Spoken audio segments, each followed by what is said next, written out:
श्री शिवाय नमस्तुभ्यम। हम सबको पता है कि 8 जून को रवि प्रदोष का बहुत ही प्यारा सा दिन है। प्रदोष तो बहुत सारी आती हैं, बट रवि प्रदोष बहुत ही कम हम सभी को देखने को मिलता है ना। तो आप सभी लोगों के एक बहुत ही आसान सा, बहुत ही प्यारा सा उपाय बताने जा रहा हूं, जो कि 7 बार जल चढ़ाना है, वो भी ओम के ऊपर। साथ ही साथ आज हम लोग कनेर के फूल के भी उपाय की बात समझेंगे। जो भी आपकी इच्छा हो, चाहे वो धन, संपदा, व्यापार, नौकरी, इज्जत, बीमारी, कोई सी भी प्रॉब्लम हो ना, उससे आपको छुटकारा ज़रूर मिलेगा। ठीक है ना। चलो आगे बढ़ते हैं अब इस वीडियो में। सबसे पहले उपाय की तरफ, तो हम सभी लोगों को आज प्रदोष के दिन लेना है इस प्रकार से बेलपत्र। देखो, वीडियो की शुरुआत करने से पहले एक छोटी सी बात आपको बता दूं। जब भी आप मेरे चैनल पे कोई उपाय देख रहे हो, या फिर आप लोग बहुत सारे देखते ही होगे, अब तो बहुत सारे चैनल हैं, या फिर गुरुजी के वीडियोस देखते होगे, कोई भी उपाय प्रदोष का कोशिश किया करो। कब करना है? प्रदोष काल में। ठीक है ना। यही वो ऐसा समय होता है जिस टाइम पे प्रदोष के दिन, प्रदोष काल में भोले शंकर माता सती के साथ भ्रमण पे निकलते हैं, घूमने के लिए निकलते हैं। और उस टाइम पे किया गया आपका उपाय बहुत जल्दी आपको सफलता दिलाता है। ऐसा नहीं कि आप सुबह करोगे तो आपको फायदा नहीं मिलेगा, बट एक होता है ना कि जल्दी कोई चीज़ को हमें गेन करना है, फायदा हो, तो आपको प्रदोष काल में करना चाहिए। ठीक है ना। चलो, अब यहां पर आप लोग को दिखाई दे रहा होगा बेलपत्र। हम सभी को मात्र एक ही बेलपत्र लेनी है, और उस एक बेलपत्र पर लाल चंदन से, महादेव को चंदन के रूप में अगर कोई भी चंदन सबसे ज्यादा प्रिय है तो वो होता है लाल चंदन। तो आप लोग को ऐसे लाल चंदन लेना है। कितनी लेनी है? मात्र एक बेलपत्र पे एक ही बार आपको ओम लिखना है ना।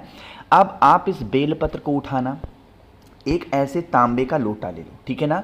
इस तांबे के लोटे में आप जल भरो। जब कोई विशेष तिथि आती है, मैं आपको बताता हूं कि जल के अंदर क्या डालना होता है, गंगा जल। ठीक है ना। और एक चीज का ध्यान रखा करिए, जब आप महादेव को जल चढ़ाया करो तो जल, चाहे आप उपाय मंदिर में करो या अपने घर पे करो, उससे मतलब नहीं है, बट जो जल है ना वो आपके घर का होना चाहिए। इस चीज का विशेष ध्यान दिया करो, तो आपको इफेक्ट ज्यादा देखने को मिलेगा उपाय में। ठीक है ना।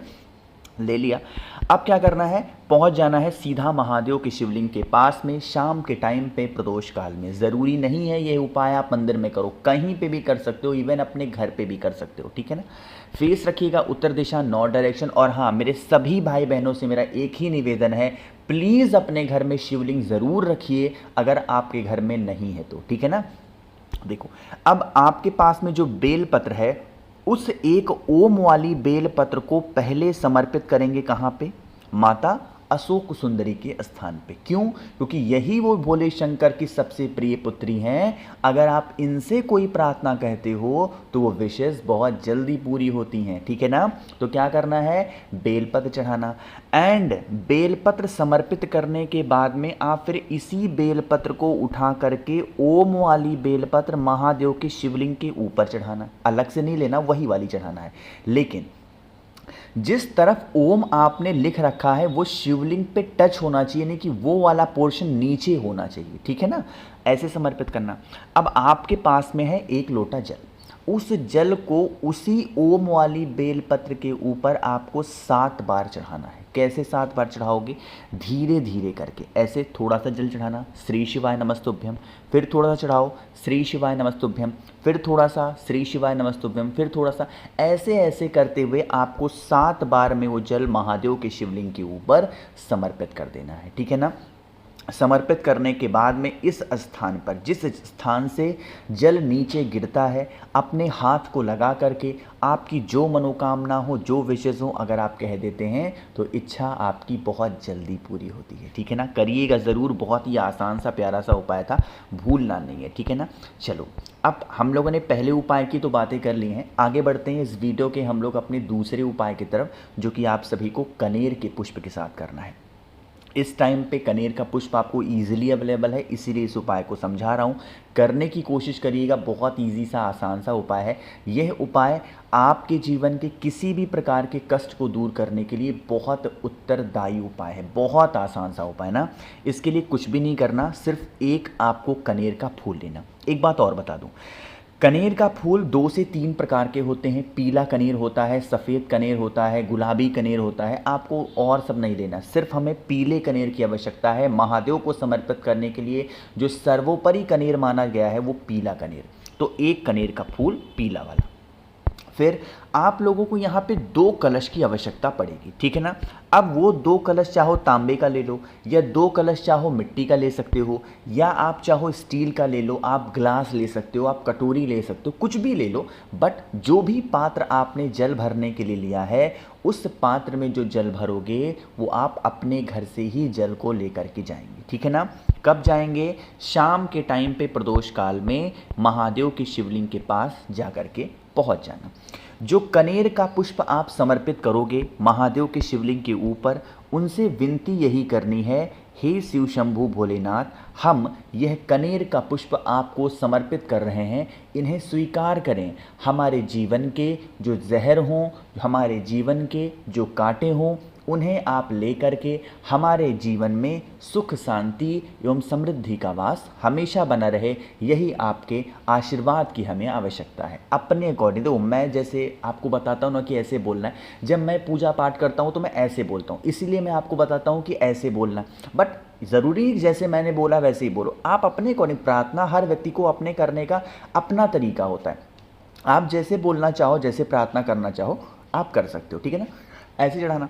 अब चढ़ाने के बाद में अब आप लोगों को वही 2 पात्र जो भी है वो इस कनेर के पुष्प के ऊपर धीरे धीरे धीरे धीरे समर्पित करना।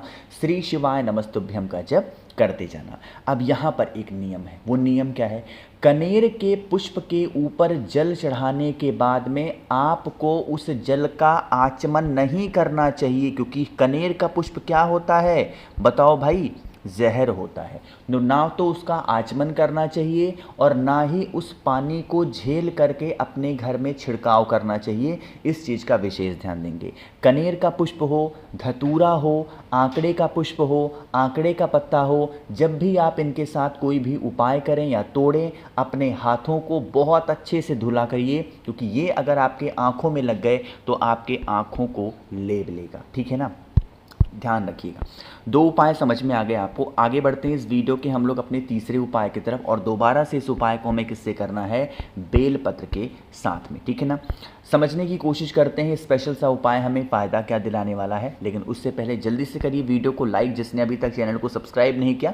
मेरी आवाज़ आप पहली बार सुन रहे हैं, चैनल को ज़रूर सब्सक्राइब करेंगे। और आपको बता दूं कि ऑफ़र मैंने रखा था सिर्फ और सिर्फ निर्जला एकादशी पर, और वो ऑफ़र अब ख़त्म हो चुका है। तो प्लीज़ अब कोई भी लोग मैसेज नहीं करेंगे कि भैया हमें ये रुद्राक्ष चाहिए, वो रुद्राक्ष चाहिए। अब अगला ऑफ़र जब भी आएगा भाई, 10 दिन, 15 दिन, 1 महीने, 2 महीने बाद, तब आपको पता चलेगा। बट अब आप लोग के लिए कोई ऑफ़र नहीं है, इस चीज़ का ध्यान। जिसने भी मैसेज कर दिया था मुझे निर्जला एकादशी तक, उनके रुद्राक्ष में पहुंचा दूंगा। अब बातें करते हैं उपाय की। ये उपाय हम करने वाले हैं अपनी किसी भी प्रकार की इच्छा को बहुत ज़्यादा जल्दी पूरी करने के लिए, बहुत ज़्यादा जल्दी, ठीक है ना। इसके लिए हमें एक बेलपत्र की आवश्यकता है, जो कि बहुत प्यारी हो, सुंदर हो। बेलपत्र के बाद में दूसरे नंबर पे हमें लेना चाहिए शहद, और तीसरे नंबर पे हमें लेना चाहिए पीला चंदन, ठीक है ना। पीले चंदन को क्या करना है? आप लोगों को बेलपत्र के नीचे वाले पत्तों पे पीले चंदन को लगाना है, कुछ इस प्रकार से, ठीक है ना। बेलपत्र को उठाना, शहद को उठाना, पीले चंदन को उठाना, गंगा जल को लेना, और एक तांबे का लोटा लेंगे, ठीक है ना। कोशिश करिएगा अगर गंगा जल आपके पास में ज़्यादा मात्रा में है तो पूरा कलश गंगा जल से भर दो। बट अगर आपके पास में कम है तो गंगा जल की मात्रा कम रखेंगे और थोड़ा सा जल चढ़ाएंगे, मतलब जल डालेंगे।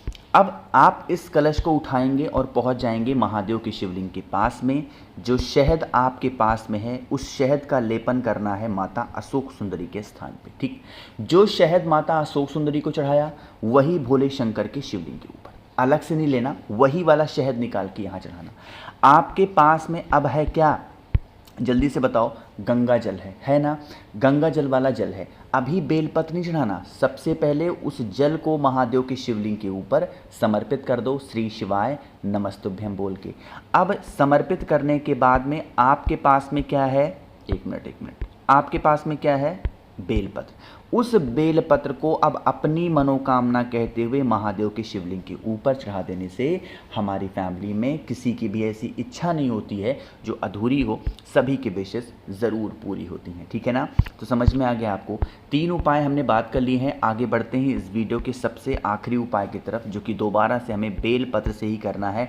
और ये उपाय हम कर रहे हैं किसी भी प्रकार के जीवन के तकलीफ़ें चल रही हों, प्रॉब्लम चल रही हों, उससे आपको सोल्यूशन नहीं मिल पा रहा हो, चाहे वो धन हो, व्यापार हो, नौकरी हो, कुछ भी हो, एक बेलपत्र ले लो और एक कोई भी मिट्टी का बर्तन ले लो, चाहे वो छोटा सा दिया ही क्यों ना हो। ठीक है ना?